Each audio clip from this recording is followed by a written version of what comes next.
This is gonna help you.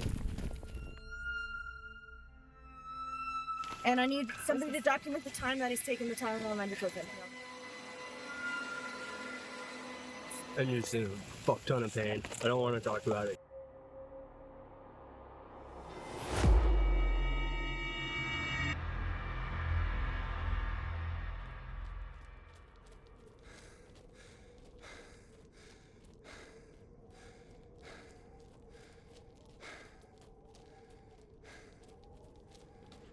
I want to be dead. I don't want to be alive. I don't want to keep going anymore. I just don't believe that any of this will ever get better.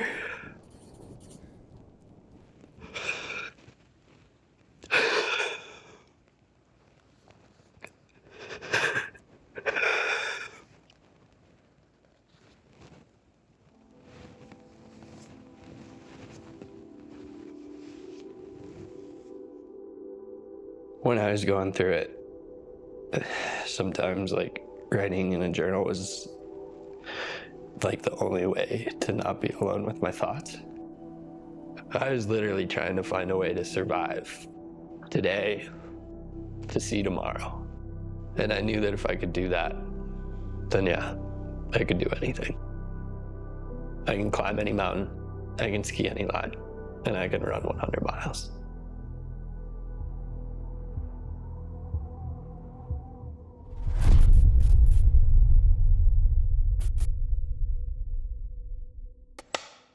Do I say something profound, like before and or after? My name is Drew Petersen, and I want to change the entire culture of mental health. Skiing shaped my whole life. It shaped the track of my life. It shaped who I am. It shaped everything about me.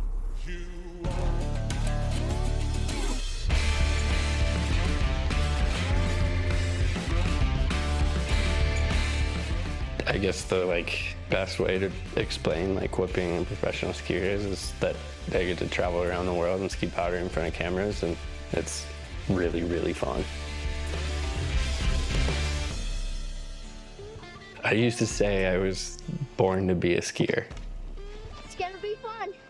I got on a pair of skis when I was 1.5 years old. To start that early just becomes a huge part of me. That was fun. How'd that one feel in the air, Drew? I felt that coming and just went for it anyways, and it happened.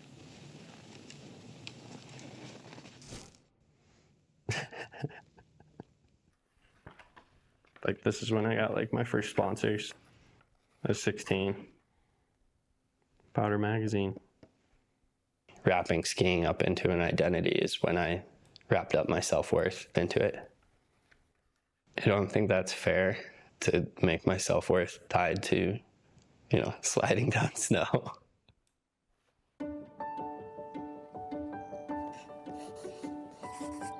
I feel like way more people would define me as a skier than as a runner, but I think that's mostly because I'm good at skiing and I'm a professional skier, and those things aren't true for running. But it's a big part of who I am, and it's a big part of how I experience my life, and it gives me a lot of direction and passion and purpose. When running started to develop as more of a passion, largely due to learning the fragile nature of life and reckoning with my own mortality, that quickly turned into wanting to run Leadville.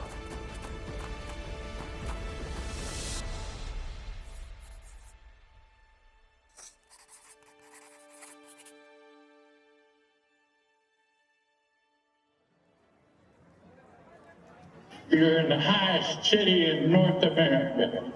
You're at 10,200 feet starting line, and the race will go up from there. God bless. We love you so much. So, what brings you out? What makes you want to do Leadville? I grew up in Silverthorne, just north of Leadville, so it's literally a lifelong dream to finally be here. I remember as a kid, Leadville weekend coming around every year, and I knew, from being a little kid, that I had to do this someday. So I just decided someday, might as well be now.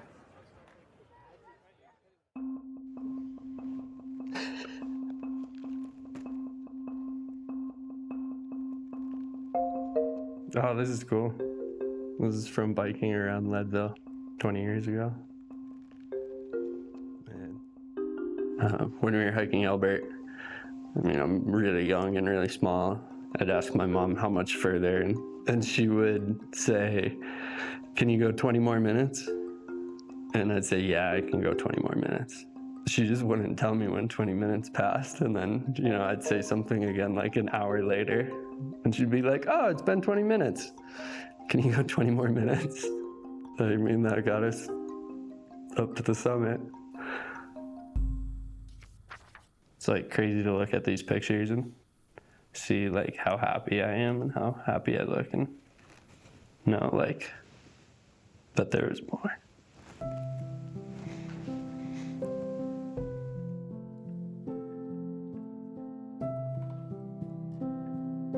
The earliest memories that I have of suicidal thoughts is from when I was 9 years old. I know that because I was in the 4th grade.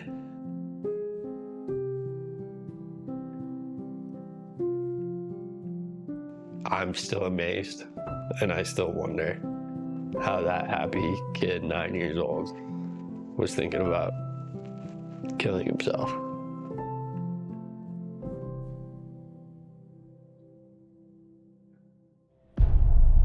I've been on a really, really rough, really deep mental health journey in the past handful of years, and this is a goal that became a lifeline and something that I held on to when I was really depressed and when I was suicidal. The start of Leadville is crazy.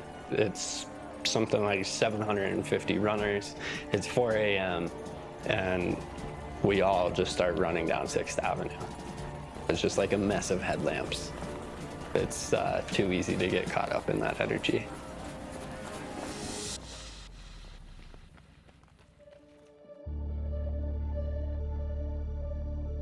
The race itself starts and finishes right in the middle of town.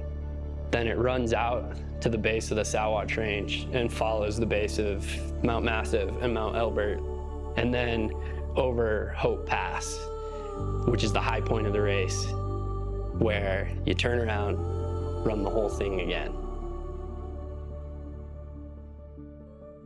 And then it's 100 miles.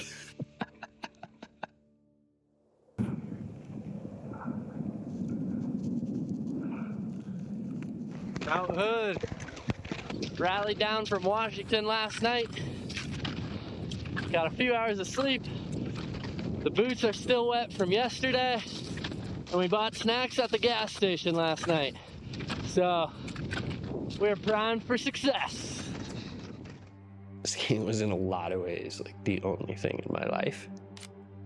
I used skiing to make basically every life decision.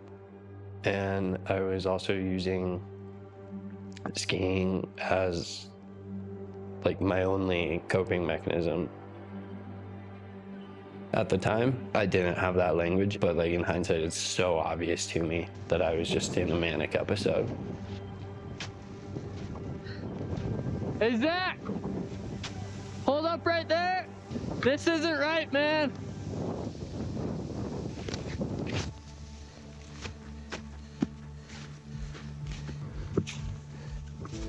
Okay, we gotta get it right this time. First sign all day, you just heard the crack of rockfall. I'm good.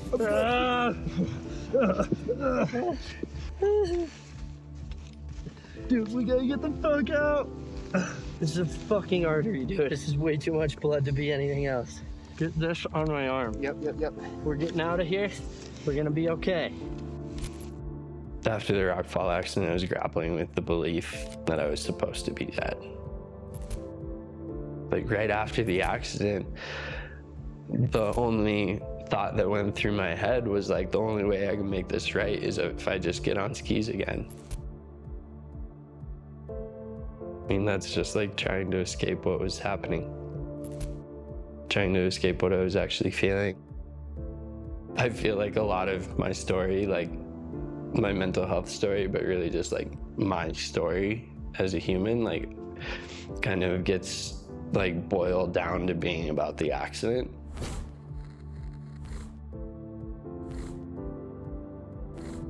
The accident is a big part of my journey, but my mental health journey like starts way before that. What shaped and defined that like first 22 years of my life was some level of denial of a big part of what my human experience was. And for a while it, you know, felt doable to keep that up. As time went on, just like grew into this state where like there was this like outwardly positive part of me that everyone knew and everybody loved. And then there's all this shit that was going on inside in my own mind that was like so secret. And yeah, that side I try to not get to know either.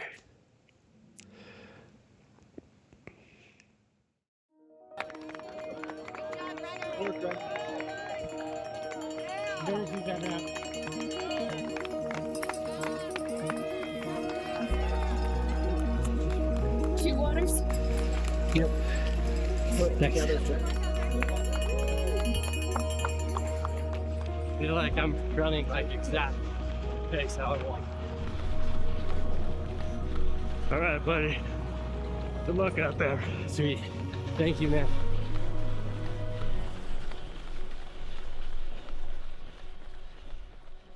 At Leadville, you get a belt buckle if you're an official finisher under 30 hours. And if you finish under 25 hours, you get a big belt buckle.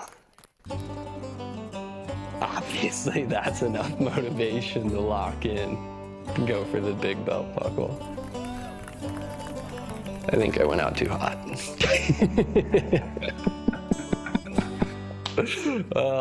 Yeah. Starting the day on the Colorado Trail. This is kind of fun because it's a section of the Leadville 100 course. And we got shoes on, ski boots on the back, so adventure season. One of the greatest joys of skiing and running is combining the two. When I knew that I had the opportunity to finally run Leadville, I knew that I had to ski all the peaks around the course.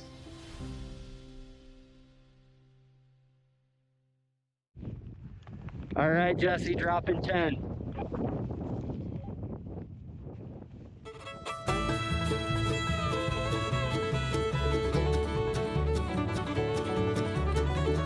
Wherever I've lived, I've always run in the summer the same ridgelines and peaks and places that I ski in the winter. What stays the constant is the mountains. Getting to know those mountains throughout the whole year and through multiple seasons really creates this depth of relationship there. Got an inch or so of fresh snow. It is June 1st. Woo! Check this out. Good day to be alive.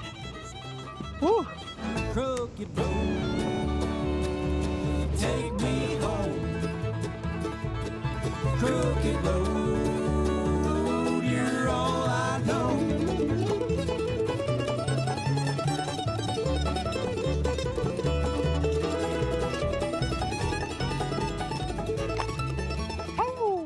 I'm up on Elbert, and I've never skied off this side of the mountain, up on the north side. Really psyched. Well, when you see the steam rising from the hill, I'm making my way out right now with some good old bushwhacking.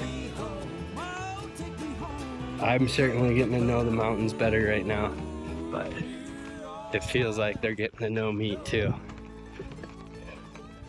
Getting to learn some of the ins and outs of this place.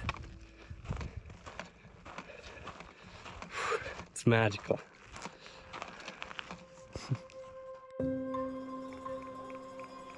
mile 35, about a third of the way into the race is like when I guess I just like hit the first wall.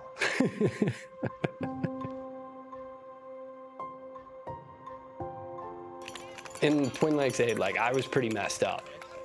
I'm struggling. Quads, hamstrings, calves, hips, all of it. It's like hiking up hills okay, but like running up hills and running flats is like fuck.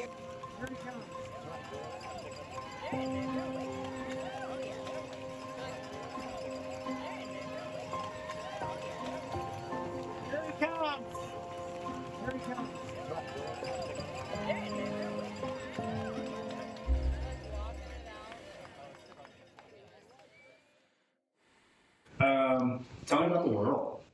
Yeah. I guess that's like kind of the whirl is kind of like the first goal in running that like fully consumed me.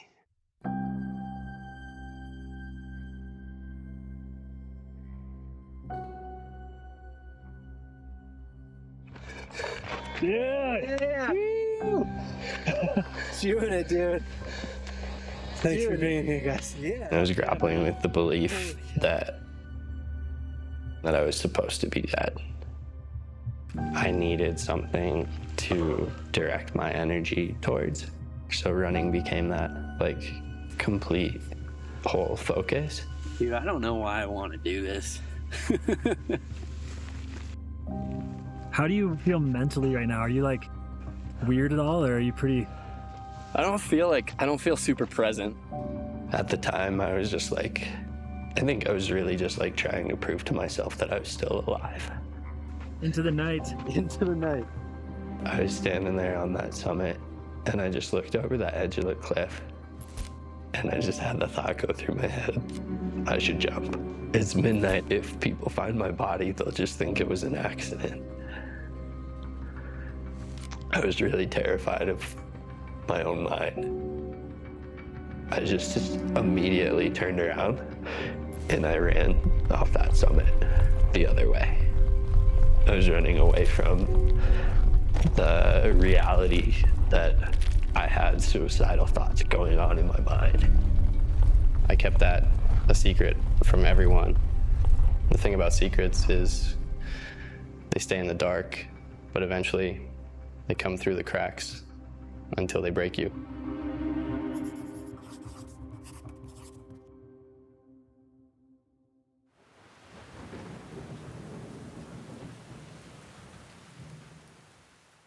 Perhaps the most infamous part of the Leadville course is Hope Pass. You climb from Twin Lakes, straight up Hope, 3,000 vertical feet, and then down the other side, 3,000 vertical feet, and then you turn around and you go do it again.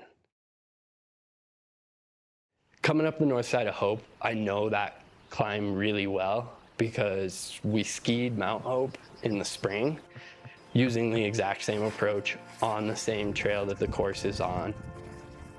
Climbing, being in the mountains, is what my body knows how to do.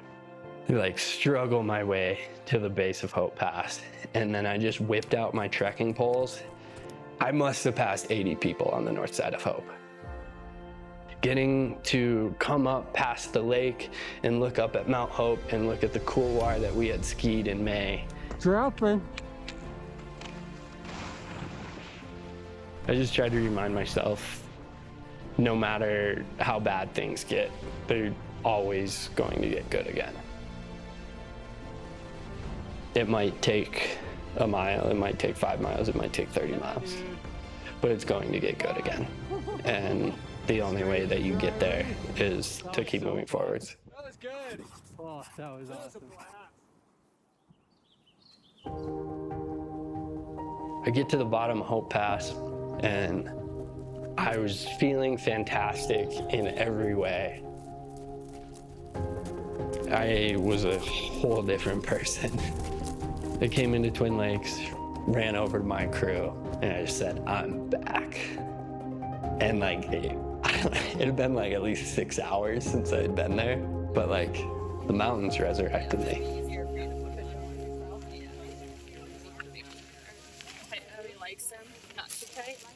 I like come over the pass and like look up at the couloir and I'm like, oh yeah, this is why I'm doing it. And then I sang a country song. Happy trails in the morning when you're leaving. Happy trails in the evening and the night. My good friend, hey, let's grab a cup of coffee. Tell the stories that we made up through the days. On my way. The flip side of that lesson of impermanence is no matter how good things get, they'll always get bad again. It was like probably around mile 70. I was in a really like messed up amount of pain. Honestly, like just everything hurt. But I have a really deep relationship with my body, and I'm not doing any long-term damage. It's just pain. And it's just your body trying to tell you something. It was trying to tell me to stop, but like I'm the one who gets to decide.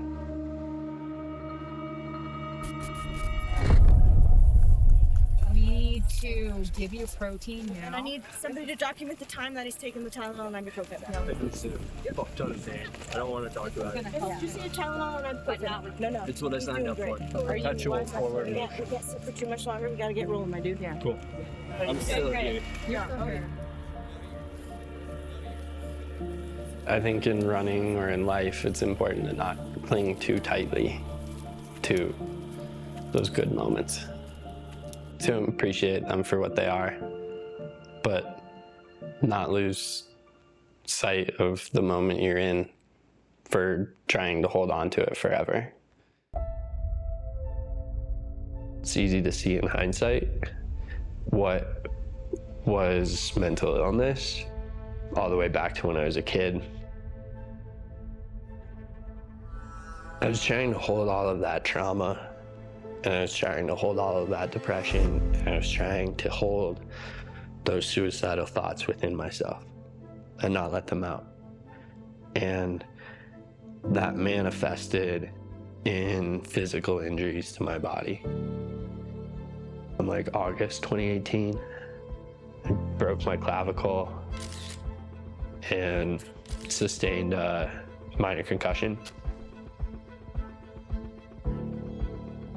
I just fully broke down that day.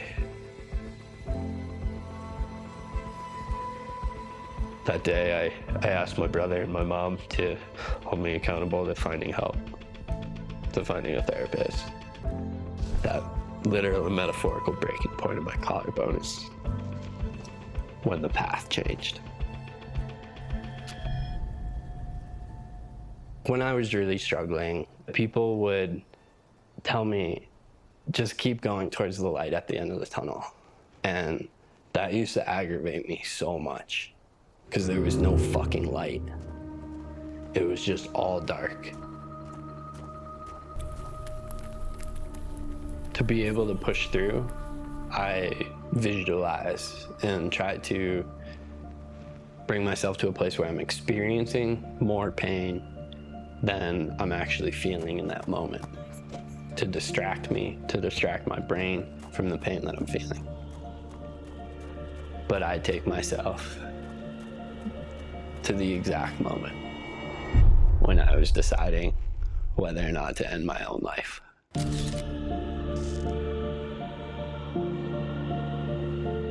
I try to feel all of the pain that brought me to that brink of a decision.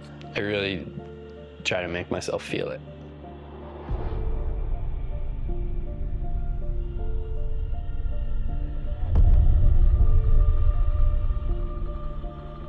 It's the wildest thing. When I take myself to that place, the pain that I'm feeling from running, seriously, the pain in my feet, ankles, knees, quads, everything evaporates. It disappears. I looked back at the data from my watch. I ran an 8-minute mile when I was barely able to shuffle until I started that visualization. Even when it was all dark, the only way that you could possibly get out of that was to go forward.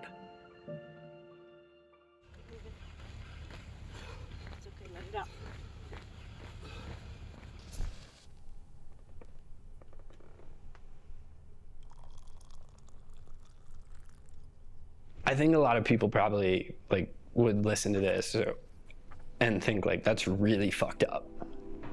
I think it's the proof that I had the ability to turn what were the greatest sources of pain in my life into what are now the greatest sources of strength. And I'm only able to access these memories, and I'm only able to visualize all of that because I've processed it so thoroughly. It took years of therapy to pull back every defense mechanism that I had built up over my life. And when we talk about mental health, when we talk about people getting help, that's the reality of what it takes.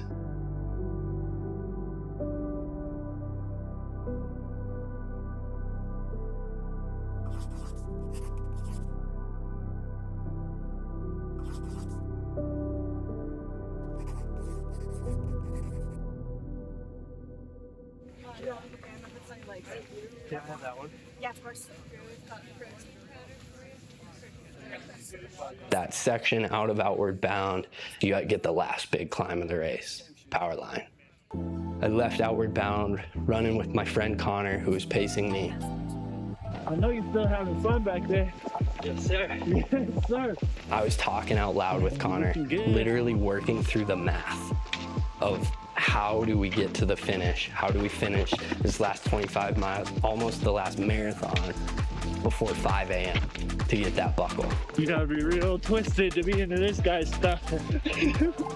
Space camp, baby. This is the party. Hey everyone, this is Drew Petersen, and he came here to party. Yeah. It's a train back to the station, huh? Yeah. Cool. Nothing working? Be on the turquoise lake at 3 a.m. Heck yeah. Nice, man. That's what I'm talking about. Yeah, buddy. Hey. All right, Drew. Let's just move as efficient as we can. Yeah, dog. You got it. You're doing it, man. Yep. You're doing the Leadville 100.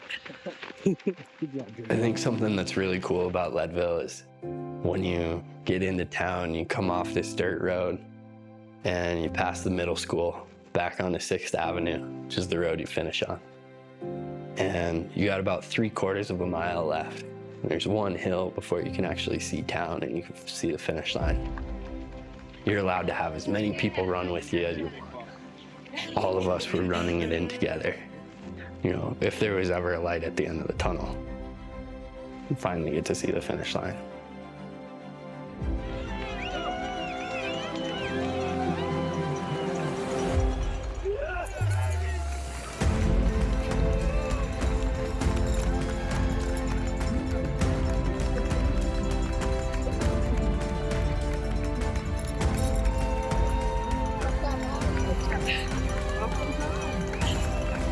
I'm so proud of you. Cool. That's amazing. It's so good. There's definitely no finish line for me with mental illness. There's no cure for my mental illness, but there's also no stopping this path and this commitment of personal growth. This is a huge part of what kept me alive. And I'm damn happy to be alive to realize it.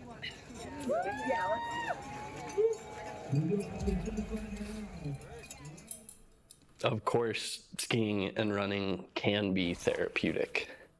In no way, shape, or form are skiing and running a substitute for real therapy. My toolkit is everything that I do in my fully renovated lifestyle. I put a lot of emphasis on my sleep, mindfulness meditation, a gratitude practice, journaling, psychiatric medication, my sobriety, and continued talk therapy. And now that opens up skiing and running to be fun. And I have more fun skiing and running than I ever have before in my life. Because it's no longer an escape. Like now when I wake up in the morning and like that twinge of depression like makes me want to stay in bed and like makes me want to hide from the world and not do anything. Now I can think back, you know, to my pacer Tessa telling me like, no, tell yourself we're gonna keep going. You know, I can think back to mile 73 when all of that pain was telling me to stop, but I kept moving forward.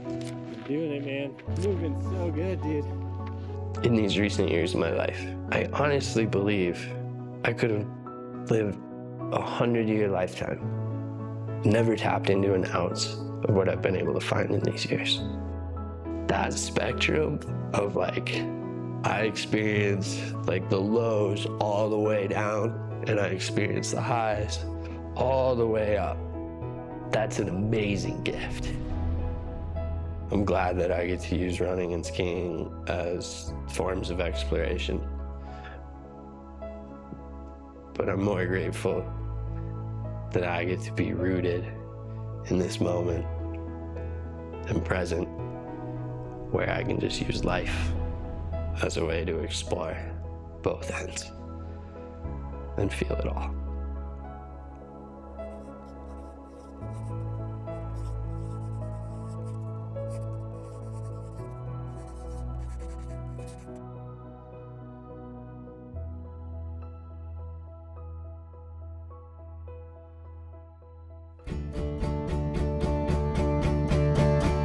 As I live out all my years, anytime I hide my fears, I've learned a lesson. I've learned some lessons when I'm climbing to the top. But don't forget a heavy rock will help answer questions, help my expressions, helps me fill my soul. Take me home, help me fill my soul. Take me home.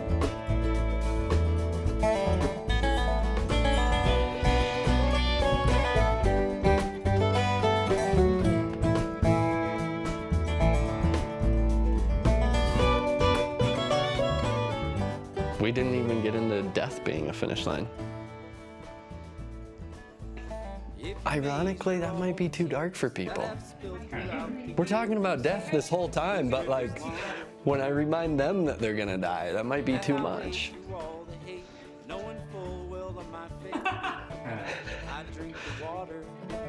I'll drink the water that will fill my soul. Take me home, that will fill my soul.